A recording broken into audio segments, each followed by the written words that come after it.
I think the ability to adjust or the agility is, I think, just a core competency in this landscape. If you can't rapidly adjust, if you are too rigid, if you are too locked into the traditional ways of doing things, your brain's going to break.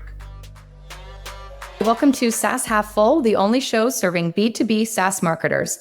I'm Lindsay Groper, EVP at PanBlast. I will be both your host and bartender today. I had an awesome conversation today with Jarod Greene from Vivun. He's their CMO.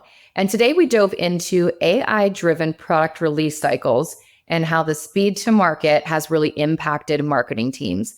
I'm sure you are all seeing this, where what used to be 6 months to a year lead time for product updates or product releases now are happening almost weekly. So Jarod and I dive into what happened to him specifically this past March when, about a month before his product launch, got the news that the product was completely shifting in features and capabilities. So if you'd care to, grab a drink and join me as I speak with Jarod. Hey, Jarod, welcome to SaaS Half Full. Thanks for having me, Lindsay. Appreciate it. Happy to. You officially, after 3 years, are the very first Georgia Bulldog alumni like myself that I've ever had on the show. It makes me really happy because I don't come across too many of us here in Indianapolis. So special guest for sure. We did not successfully get you a cocktail kit. However, you are really sticking to the process and I appreciate it. What did you grab to drink today? Grab the cut water. I got a vodka mule. Perfect. Yeah. I am doing my favorite summer drink, which is a Sun Cruiser. These have been on repeat all summer. This is a pink lemonade vodka with no carbonation, which I need. And you'll appreciate it with my little Bulldog glass. Oh, dog. Let's for go. The occasion, had to do it. Cheers. Thanks for joining me. Cheers. Thanks for having me. Okay. Today we are going to talk about the shift that has happened when it comes to product updates, product development. We are on now AI-driven product release cycles, which is way different than it was 4 or 5 years ago. It was much more predictable from a marketing org standpoint. We had this luxury that, remember, was called time to do things, and that has flipped on its head. And one of the reasons that you're very equipped to talk about this is because you experienced this firsthand with your own AI agent cannibalizing your perfectly laid out go-to-market plan for the product. So we want to dive into that. But before we get started, Jarod, give us an understanding of who you are, your background, how did you get into B2B SaaS marketing? Let's start there. And then I want to understand kind of role and what you do at your current role. Absolutely. So I don't know if it's a path less traveled, but it's my path. And so I had my first real job out of college at Gartner. I was working in Gartner's call center. I was answering the phone between 11 a.m. and 8 p.m. Just, thank you for calling Gartner. How may I help you? And when the phones died at 5 o'clock Eastern, I had access to everything Gartner had ever written. And I just became a sponge. I just consumed anything I could get my hands on. And after about a year, I moved from the call center that just supported general inquiries to the call center that supported the research analysts. And so same path, it was just supporting customers now, routing them to the right analysts. And after time, I got pretty good at answering the question. I wasn't supposed to, but I kept seeing the same set of questions about IT service management or business intelligence or enterprise networking and voice over IP. I kept seeing the same questions over and over, started pattern matching and started answering the questions. And one of the research managers at the time just said, you can't do that. Like, that's not your job. You're not wrong, but you can't do that. If you want to be an analyst, I'll show you how. And I had a formal apprenticeship. I had a set of mentors at Gartner who worked with me. And over the next couple of years, I became a research analyst. I was one of the youngest at the time. I was one of the first 4 or 5 who had gone that route. And that put me smack dab in the middle of understanding vendor strategies, understanding go-to-market, understanding package and pricing and launch. Didn't know it at the time. But here I was as an analyst consulting companies on their IT strategy, but spending more time with the vendors who were selling those end users the product. So that was the first kind of 10 years of my career. And then I flipped over to what Gartner calls the dark side. I just started working for one of the vendors. They liked the cut of my jib. They liked what I brought to the table. So they hired me as their founding product marketing leader. And that set the path on the vendor side, which got me into SaaS go-to-market, strategy, position, message, pricing, package, compete, launch, the whole bit. So that's been the last 10 years of my career. So 20 years in tech, 10 on the Gartner side, 10 on the vendor side, and we'll see what the next 10 bring. Yeah. What an incredible foundation, though, to start 10 years in that capacity with Gartner, because you were exposed to so many different industries and sides of the business. Like that is an amazing foundation to lay. And I can imagine that you were pretty marketable from that point forward. Tried to be. Got my MBA right at that turn from the University of Georgia. That's where we, go Dogs. But that's where that turn came from. I knew I wanted to be on the vendor side. Just needed the foundation, the push, the reinforcement. Again, I had great resources around me. And you're right, it laid an incredible foundation to understand, which we'll talk about, playbooks, structures, repeatability, frameworks, standards. That was all in my DNA from the beginning. So sometimes to a fault, but that's where all that came from. Yeah. And what are your feelings about Gartner now? Yeah, interesting times for Gartner, for sure. I think one of the things that, I've been a Gartner apologist to a certain extent. I think the notion that, I can just ask the LLM a question that I would ask an analyst and get a decent answer. I just think there's flaws in that logic. But I do think there's real sentiment and real threat to a model that just doesn't democratize knowledge and intelligence. And so to really understand what an analyst does isn't just answer a question. It's, put thought behind it, put research behind it, put depth behind it, put your name and credibility behind it. And I just don't think the LLMs are going to do that right off the bat.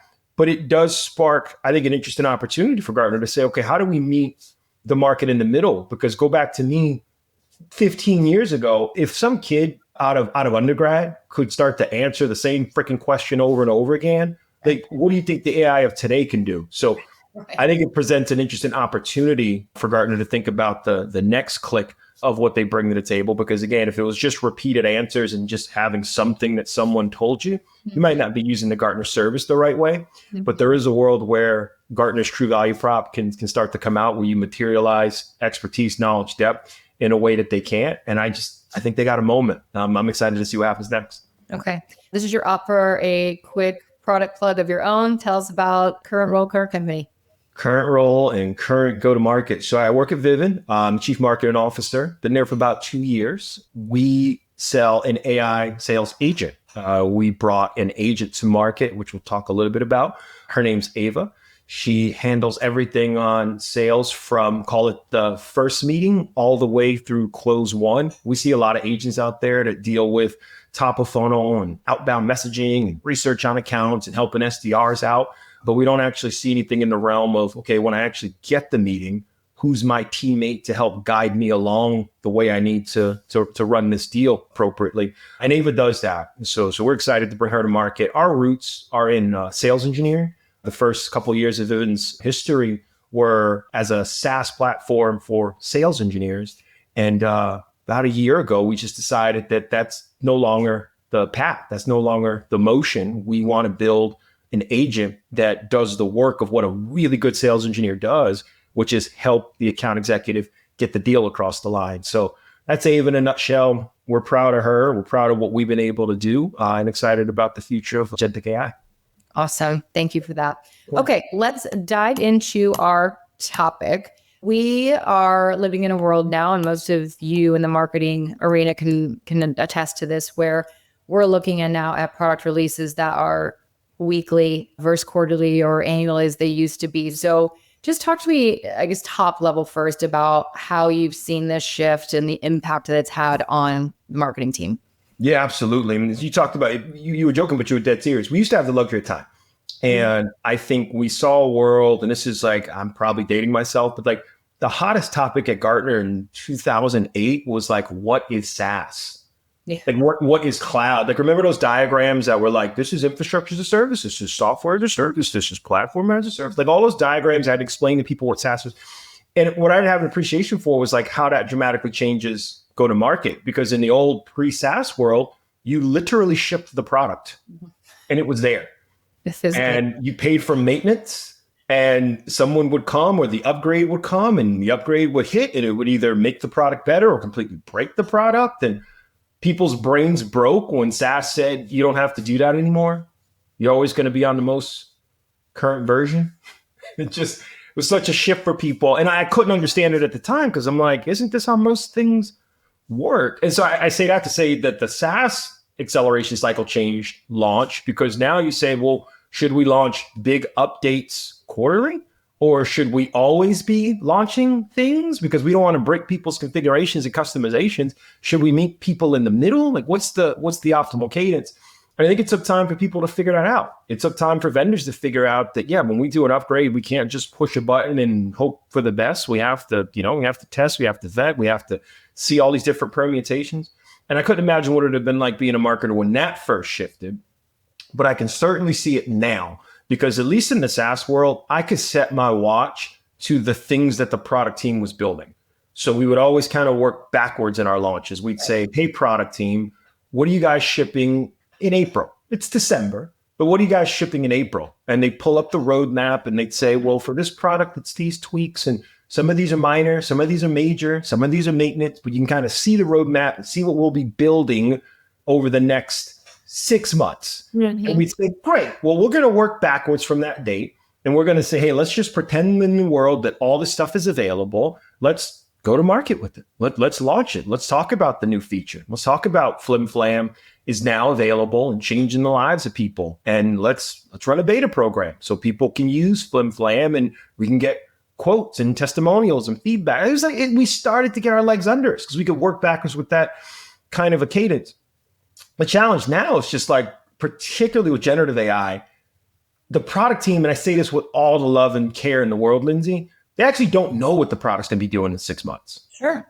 They actually don't know. And it's not a bad we don't know. It's like we just don't know what we'll be capable of, whether it's our own skill set, whether it's what the vendors allow us to do as they release and update new models. It's what the market's going to want. We can actually move so fast and our ability to do the work is compressed.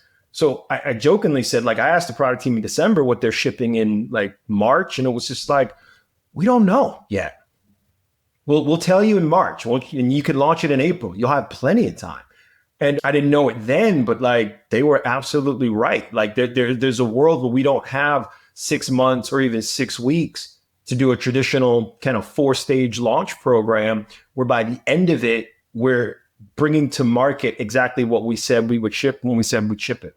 Yeah. I mean, unfortunately, AI has also enabled us as marketers to get things out quicker. Yeah. Right. I mean, we're also seeing the efficiencies on our side to be able to do more in less time. However, how do you know when a product deserves what even is a full launch? I guess is another question. But yeah. How do you determine more micro moments versus full on launch? Sure. Yeah, we've done a few, and this is a couple iterations over a couple stints for me. I was product marketing at HighSpot or an App Deal at Sharewell. We've done a couple iterations of kind of, if I call it a Cosmo quiz, but if I can answer questions about user impact, does this close a competitive gap? Does this make our users' lives better? Seriously, does it make their lives better? Does it allow us to enter a new market or open a new market or do better in a new market? You'd answer all those questions. And then depending on the scores, you get a major release category check, a minor release category check, or a maintenance release category check. I'm addicted to alliteration, in case you're going to learn this about me. But we had major, minor, maintenance. And over the time, you could say, well, if I can just set my watch to when we want to go to market, let's just say it's 6 weeks from now, how many majors will be done by that? How many minors and how many maintenance? If you got a lot of majors, we would put together a big launch and we'd say, hey, let's just make this a moment. Let's just create an event or series of events around the delivery of all these major things. If you did the math and you said, bunch of minors here, maybe this is a webinar. Maybe this is updating the content in the bill of materials. And if it's a maintenance, just put in a release notes. No one's going to see. But I think, again, with the advent of AI on both sides, products moving faster, marketing can adapt faster. The whole notion of categorization almost goes away because I think if you're shipping one of these products, you want to get to your users as fast as possible to show them what's possible.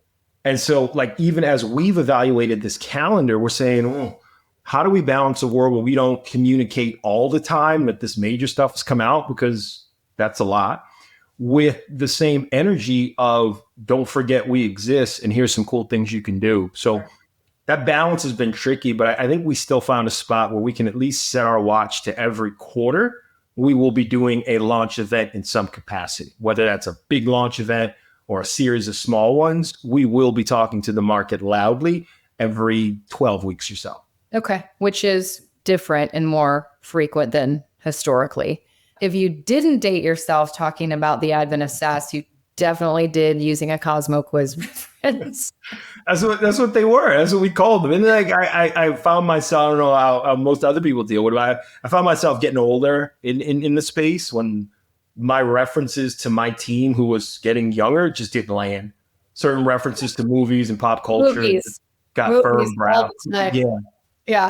It cracks me up. Yeah. I'll out loud will say something in a room of 10 people and like, I'm literally like, no one? I'm looking around like that.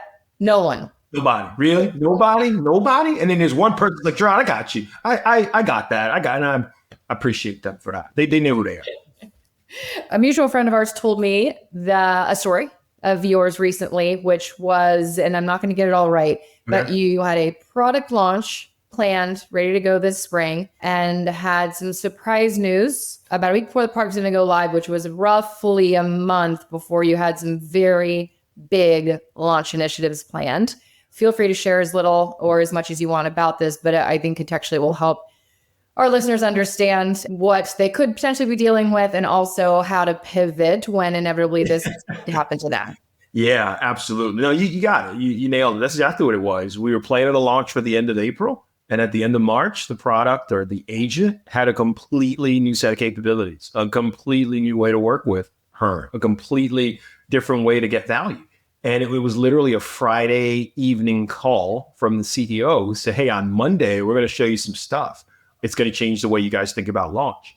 And, no one wants that call. I guess it's twofold, right? You want that call because you're like, how do you feel getting that? I guess, like, are you fucking kidding me? Are you kidding me? Cuz like, wow. And then the tease was crazy because it's like, it's Friday. I don't want to spoil it, but like Monday, and I'm just like, tell me now. Like, wait till Monday. I don't wait till I don't have time. We're in launch season, man. And so it was one of those moments where it's just like I had to call a team and I said, hey guys, get off with Matt. This is Matt's our CEO. Love him dearly. I said, get off with Matt. Don't freak out. But feels like we're going to be doing something different come Monday. So in a good way, if you were planning to cram some stuff through the weekend to get us to the next phase of launch, don't.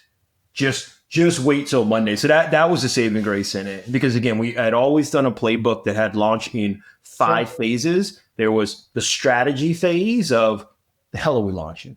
What's changing in the company, in the market, in the world that we need to get our heads around? And then once we lock the strategy, we literally have a go, no go vote. Mm-hmm. Are we here? Are we leaving the strategy phase? I'll say all in favor, say aye. Strategy to planning phase to create phase, which is now we start to put pen to paper on content and materials and web updates and help center updates and all the stuff, into the communicate phase where you push the button and tell the world what's up, into the final phase, which is like post-mortem, like review. We were right at that turn of we've locked the plan and now we're going to put pen to paper on content. We're going to give ourselves about 3 weeks because we know we always leave a little room for cream because we know shit's going to change. But it was right at that turn of like Monday was going to be the go, no go vote to leave planning to get to create. And that's when that bomb got dropped of no, it's different. So I'm glad we got it when we got it. But to your point, if we didn't have generative AI tools ourselves, that would have been a no fucking way moment. Yeah. That would have been a like, no, the content's already being published. It's out to design. We can't change that fast. This was actually a situation where we said, okay, we haven't put pen to paper yet on content and where it fits in channels, but we can't actually technically do it in this condensed time frame if we know exactly what the hell this product's going to do, how it does it, why someone should give a shit, and how it's different. Mm-hmm. And that was really the pressure we used that week to solve for. But no, you nailed the story. That turn was one of those moments where you want to punch a hole in the wall, but it also, I think, challenges you as a marketer, as a professional, as an executive to find a way out of it. For sure. Did you have like a more traditional like launch event plan? I'm talking like a physical event Totally. planned. And I'm surprised that in that condensed time frame too, that you were able to like pull that part off, because oftentimes that the physical side, you're locked in pretty. Yeah. You're locked in on, I call it the infrastructure and the scaffolding of it. We had booked venues to have dinners at or physical events at.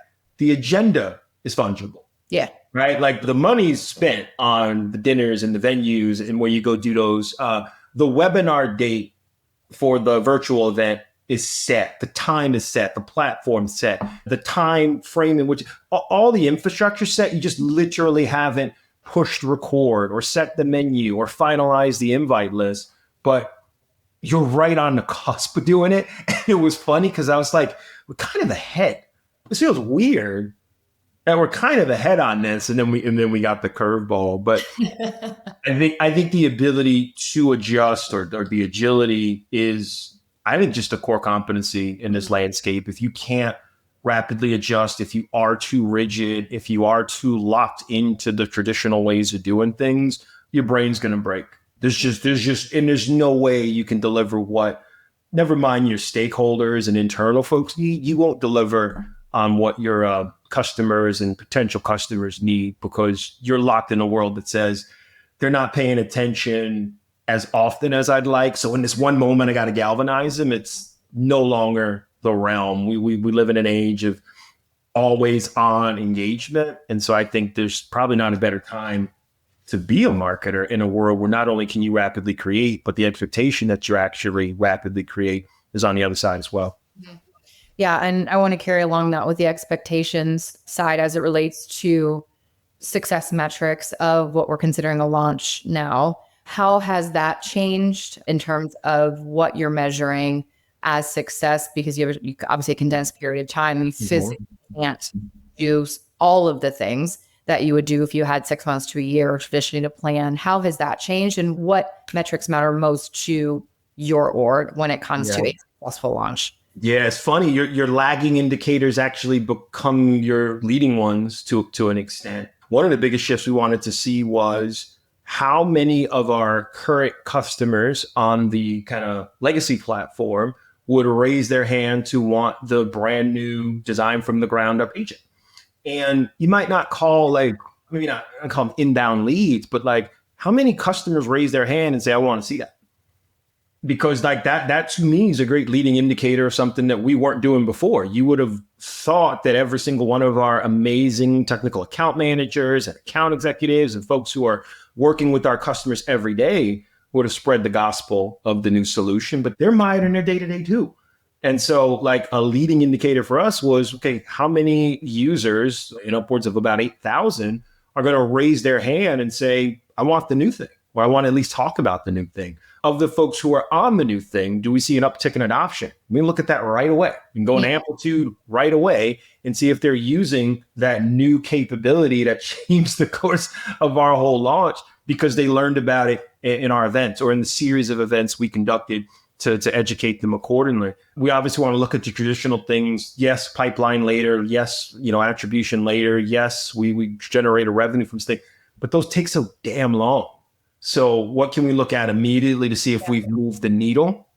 And for our stakeholders, and especially internally, they were used to a motion that said, Jarod, you did a launch. How many meetings did we get? And how many of those meetings entered the pipeline? And what's the value? And I just got us out of that mindset of like, that's going to take a while. You guys move fast. We're going to move fast and break things. What you actually want to measure is just influence. You want to measure impressions. And I know you guys don't love that, but like, we want to see if we're getting to the people. We want to see if those people get to our website. We want to see if those people take our offers. And that was a brand new kind of launch scorecard for a lot of people because they were used to more of the lagging indicators that would take somewhere between 60 and 90 days to generate. And by the time they reminded themselves to ask me about the launch webinar or the launch event success, we were on to the next thing. Mm-hmm. And well, maybe the minority of marketers who are reporting into an organization that is okay with you saying, hey, we're going to measure these new things, because a lot of marketers I talk to, they get it, right? And it's like the expectations haven't changed. There's a speed to market, but but it still needs to yield direct pipeline, direct leads, conversions. It's not a fair expectation, in my opinion. How did that conversation go? Because I know a lot of marketers struggle with. I think a lot of it is funny because I ran into a trap early days of where I see a lot of marketers kind of go overboard with here's all the KPIs, because marketing is one of those disciplines, you know it, the audience knows it. Everybody's a marketer. Anybody can do this. This is the easiest thing to do. I have PowerPoint. I can do this. I had a lemonade stand. I could do this. I helped my daughter sell Girl Scout cookies. I can do. Everybody's a marketer. And so it's not until they're in the seat of marketing to understand all the things that could happen. And so you sometimes would, and I would do this, and I stopped doing this. I'd go into exec meetings with like 20 KPIs on a scorecard. Green, yellow, red, pink, yellow, green. And I thought I was just saying like, here's everything. Look, here's everything. Don't ask me questions. And people would nod. Okay, cool. Any questions? Nope. Good. Cool. All right, we're good. Yeah, we're good. Marketing looks good. I see a bunch of green. I don't have any questions. But they'd leave the meeting and they'd have questions. I didn't want to ask in front of people, but like, I don't know what an MQL stands for.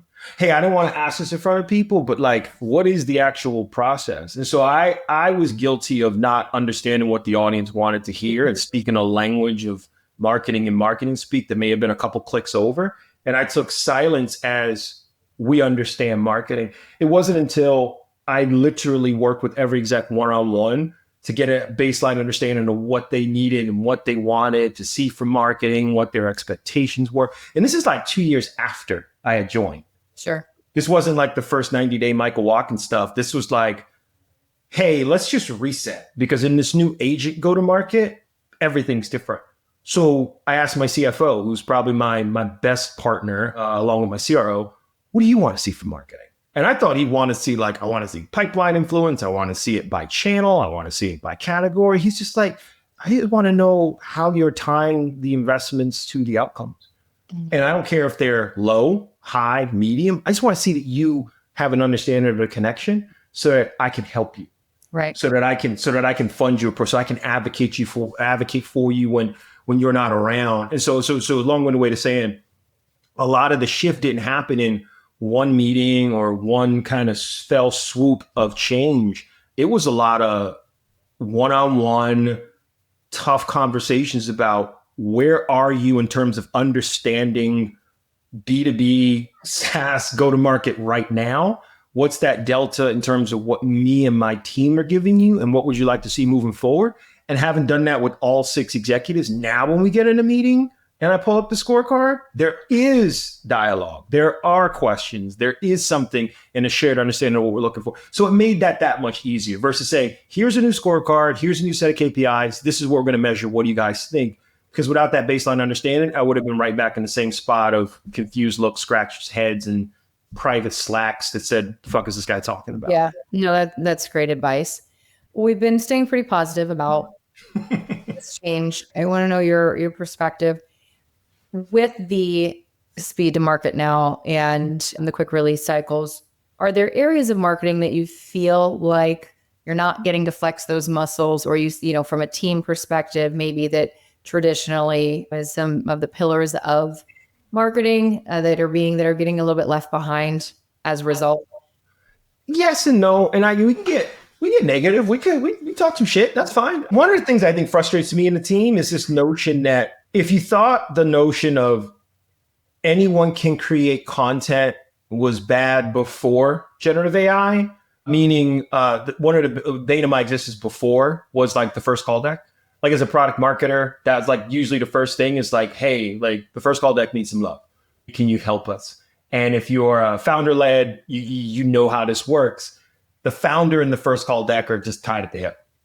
There's just no daylight between the two. So everyone has a different version of the first call deck. Everyone has a different version of how they tell the story of the company. And at least in the pre-generative world, you had some control over it because you say, guys, here's the official first call deck. Here's the official 1-pager. Here's the official 5-pager. Here's the official. It's like you could have some control over it. Now, forget about it. Just let it go. Just please, like let the command and control of content go because there's no way to police it anymore. So I think where the team and I were getting frustrated was like, how do we tell the story consistently across our channels in ways that don't confuse people, but give our sales team and the folks who are out there on the front line the flexibility and context to change if as needed. And so the part of the story we would get frustrated with, and maybe still do to a certain extent, is like, here are the guardrails of what we do, right? Like we sell ice cream, right? We sell ice cream, okay? We don't sell coffee. We don't sell milk. We don't sell, Jello. Like we saw. So you could take liberties with the way you say, you put sprinkles on it, you put cherries on it, but we stay here. And I think as long as you give folks the guardrails to be able to contextualize and say, well, you like strawberry, you like chocolate, you like vanilla, we're okay. But the minute they change it, you got to find ways to police. So where we get frustrated and see an opportunity is, how do we provide the guardrails in the era of generative AI where our sales team and constituents don't get themselves in trouble, but do have the flexibility to get contextual. There's a lot of AI slop out there. I see a lot of crap. I see a lot of people creating a lot of crap. And what I don't like is when the teams come back and say, why can't you move as fast to create this kind of crap? Because I don't want to create that kind of crap. I want to create good things that last, but they do need to be contextual and flexible, and striking that balance has been tricky. Yeah. Well, you're definitely not alone in that. I mean, we, see it in our own work as well. We call it the Franken deck, where all of a sudden you see a deck and you're like, what? Like, where the hell did this come from? What company is this? The way that we've always described a thing, all of a sudden it's like, huh? Or like, who wrote that? Because this does not sound like anyone that even works here. It's just, and you're always like shocked, like, wow, how long has this been floating around? What did you do? Like some of it's like, oh, we took the positioning document you gave us and we put it in the Claude, and this is what Claude said. And you're like, who the fuck is Claude? Like what? Like we know the tools, but it's still like, well, Claude doesn't know our like what like. So you took, you took that versus what we gave. We took what you gave us, put it through a different third party machine, and made a thing that we are comfortable with. And I know it's different from what's on the website. I know it's different from how you talk to analysts. I know it's different from what you said, but like, we're comfortable with this version because we created it. And so like that in the beginning was frustrating, but I think we've struck a balance. I think we found a way to give not command and control, but guardrails for context. So it's like, can we all use the same Claude? Can we all use the same G? So can we see the outputs and tweak as we go? Because guess what, Lindsay, when there's a new release or a new feature, a new capability, who owns updating the machine? Marketing's always done that. But who owns updating the machine that the sellers get the content from? Because the minute it's wrong, and you notice better than anybody, the minute they see conflict between, well, that's not what your website said, or that's not what I heard, and this is what you're telling me, they check out. They're gone. Right. And it's one little thing like that will make them choose another vendor. Amen. Is like brand consistency. Amen. Is there anything that we didn't tackle about this topic that you want to make sure that we address today? I think I wouldn't overlook your ability as a marketer, someone on the go-to-market side, to really get an understanding of what not just your product does, but what AI can do for you. I think the product marketer in me was always tuned to understanding product value prop, who our users are, how they get value, the competitive landscape. That was just the product marketing tint that I brought to the table. But I also don't see a world where, if you might call yourself, oh, I'm a demand gen kind of CMO, or I'm a brand kind of CMO, I don't see a world where you have the luxury of not knowing what the product does. Yeah. The same way a product marketing tint CMO or VP of marketing doesn't have the luxury of not understanding demand or brand or comms or the other pieces. So we have this real cool opportunity right now, because the knowledge is so democratized. It is so ubiquitous. It is all around us, to be able to learn about not just what your products can do, but the general AI landscape. I just think this becomes a core competency. I think the next interview you have, if you're not being asked about your AI skills or AI competencies and how those can help scale the company, reduce costs, increase efficiencies. If they don't ask that questions, probably not going to be around for a while, that company. Right. And so I just think it's time for us to brush up on those skills if we haven't already, start to put those into practice so that we ourselves become more marketable and more profitable in the process. Mm-hmm. Yeah, I completely agree. And I would say that extends beyond the chief marketing officer role, any high level role. If you are put in a position, whether it's an interview, whether that is a board presentation, whatever the case is, and AI is not part of the discussion, it's a disservice. I recently was talking to a friend who is a COO, not in tech, but he had to present to the board about forward looking, and AI was nowhere in the presentation there. It's a logistics company. And I was like, dude, like, you can't not put this in here. You can't not put this in here. And we're regardless of what your stance is on AI, even if it is that we don't believe in it and don't want to use it, you got to at least address it or talk about what you're going to do to look into it or trying to, it was completely gone. I was like, that can't happen anymore. It can't happen. It can't. It's here to stay.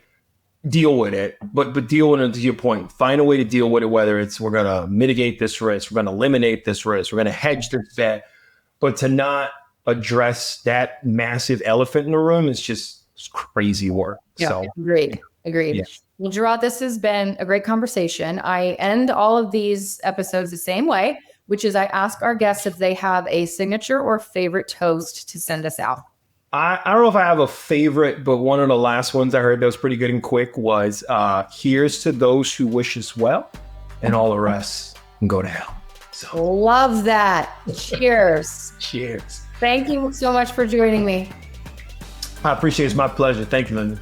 Thanks again to Jarod for joining me on SaaS Half Full. That was a fun conversation. Always love talking to another former Georgia Bulldog, and hope you enjoyed that. Took a few things away from the conversation. This speed to market is not going anywhere. In fact, it's probably just going to continue to get faster. So hopefully you're able to take a few ideas away today and apply those right away. Thanks again for listening. And until next time, bottoms up.